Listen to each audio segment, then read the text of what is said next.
एक नगर में धोबी था। उसके पास एक गधा था जिस पर वह कपड़े लाद कर नदी तट पर ले जाता और धुले कपड़े लाद कर लौटता। धोबी का परिवार बड़ा था।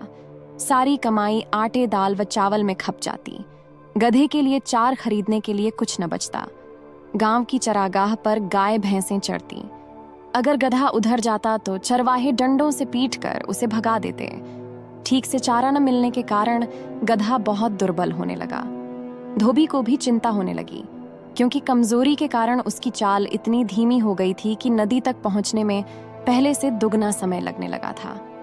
एक दिन नदी किनारे जब धोबी ने कपड़े सूखने के लिए बिछा रखे थे तो आंधी आई। कपड़े इधर उधर हवा में उड़ गए। आंधी थमने पर उसे दूर दूर तक जाकर कपड़े उठाकर लाने पड़े। अपने कपड़े ढूंढता हुआ वह सरकंडों के बीच घुसा। सरकंडों के बीच उसे एक मरा बाघ नजर आया। धोबी कपड़े लेकर लौटा और गट्ठर बंधे पर लादने लगा। गधा लड़खड़ाया।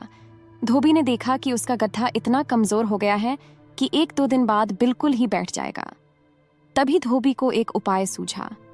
वह सोचने लगा, अगर मैं उस बाघ की खाल उतार कर ले आऊं और रात को इस गधे को वह खाल उड़ाकर खेतों की ओर भेजूं तो लोग इसे बाघ समझकर डरेंगे।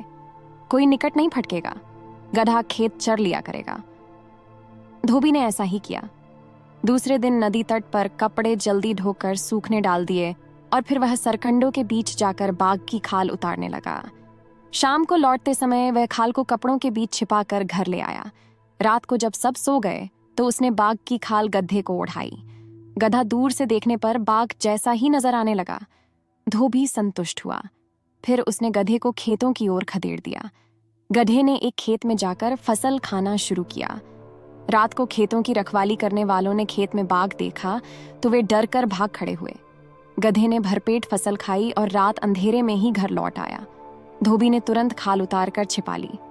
अब गधे के मजे आ गए। हर रात धोबी उसे खाल उड़ाकर छोड़ देता। गधा सीधे खेतों में पहुंच जाता और मनपसंद फसल खाने लगता। गधे को बाघ समझकर सब अपने घरों में दुबक कर बैठे रहते। फसलें चढ़ चढ़ कर गधा मोटा होने लगा। अब वह दुगना भार लेकर चलता। धोबी भी खुश हो गया। मोटा ताजा होने के साथ साथ गधे के दिल का भय भी मिटने लगा। उसका जन्मजात स्वभाव जोर मारने लगा। एक दिन भरपेट खाने के बाद गधे की तबीयत मस्त होने लगी। वह भी लगा लौट लगाने। खूब लौटा वह गधा। बाघ की खाल तो एक ओर गिर गई। वह अब खालिस गधा बनकर उठ खड़ा हुआ और डोलता हुआ खेटे से बाहर निकला। गधे के लौट लगाने के समय पौधों के रौंदे जाने और छटकने की आवाज फैली। एक रखवाला चुपचाप बाहर निकला। खेत में झांका तो उसे एक ओर गिरी बाघ की खाल नजर आई और दिखाई दिया खेत से बाहर आता एक गधा। वह चिल्लाया, अरे ये तो गधा है, ये तो गधा है। उसकी आवाज औरों ने भी सुनी। सब डंसे लेकर दौसे। गधे का कार्यक्रम खेत से बाहर आकर रेंकने का था। उसने मुंह खोला ही था कि उस पर डंडे बरसने लगे। क्रोध से भरे रखवालों ने उसे वहीं ढेर कर दिया। उसकी सारी पोल खुल चुकी थी। धोबी को भी वह नगर छोड़कर कहीं और जाना पड़ा। सीख, पहनावा बदलकर दूसरों को कुछ ही दिन धोखा दिया जा सकता है। अंत में असली रूप सामने आ ही जाता है। ऐसी मजेदार कहानियों के लिए सब्सक्राइब करें।